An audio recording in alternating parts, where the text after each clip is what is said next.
Baptiste Renoir, je viens d'avoir 29 ans. J'ai ouvert mon restaurant il y a bientôt 2 ans à Rueil-Malmaison, juste ici, donc le restaurant Ocre. Et bien, je suis né dans la marmite de ma mère sur les bœufs bourguignons du dimanche et j'ai été un grand gourmand avant de devenir un cuisinier.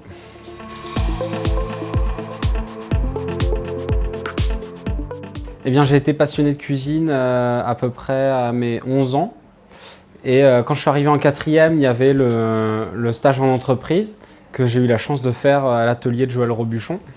Et ça a été le déclic final pour dire qu'à la fin de ma 3e, je commençais l'école hôtelière. Ensuite, j'ai fait la table de Joël Robuchon en bac pro.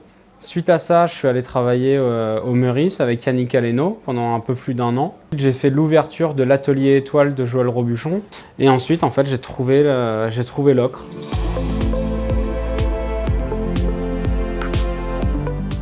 J'habitais à Chatou, juste à côté.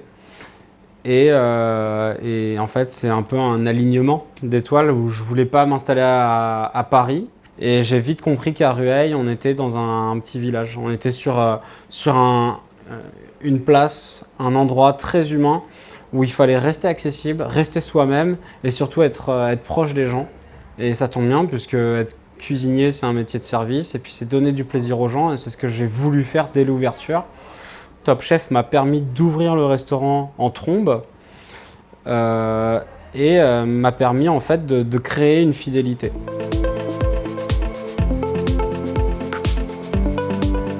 J'ai décidé d'acheter le fonds de commerce, donc je me suis lancé dans l'aventure. En début mai 2018, j'ai commencé le business plan, donc c'est tout un travail, hein. C'est bien d'être chef, mais de chef à entrepreneur, il y a un monde qu'on ne connaît pas et qu'il a fallu apprendre sur le terrain, sur le tas, avec mon père, ma mère et une association, l'association Coup de Pouce, qui est à Rueil-Malmaison, qui m'a super bien soutenu et sans qui le projet n'aurait jamais existé. La ville, la mairie, enfin plein de gens qui sont de Rueil-Malmaison qui m'ont aidé à ouvrir le restaurant. Ça fait 2 mois de travaux, une fracture du genou à la réouverture, il y a eu des vrais doutes. Il y a eu les grèves, il y a eu le Covid. Et en fait, il n'y avait pas trop de questions, quoi. C'était juste de se dire, bah, t'as plus d'argent, t'es fermé, qu'est-ce que tu vas faire? Il a fallu se réinventer, s'adapter. Et on l'a fait pendant 8 mois. Donc ça a été beaucoup d'acharnement, beaucoup de travail. Et aujourd'hui, on en est à un résultat où enfin, on gagne cette étoile Michelin.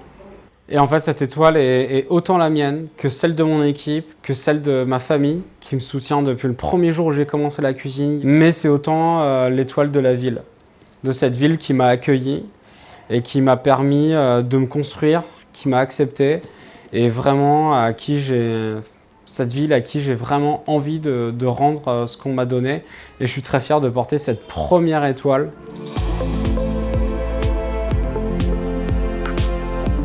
La cuisine que j'essaye de délivrer, c'est une cuisine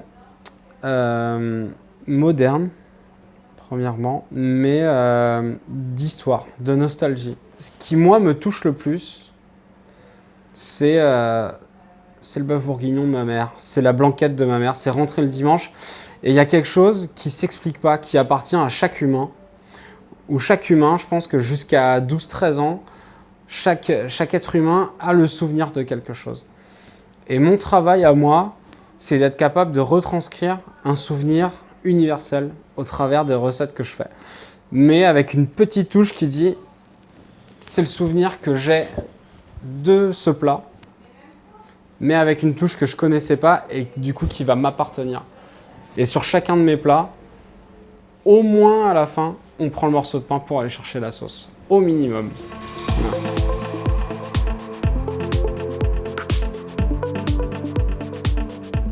On se rend compte en grandissant et en travaillant avec des grands chefs que plus on gagne d'étoiles, moins on a de vie intime.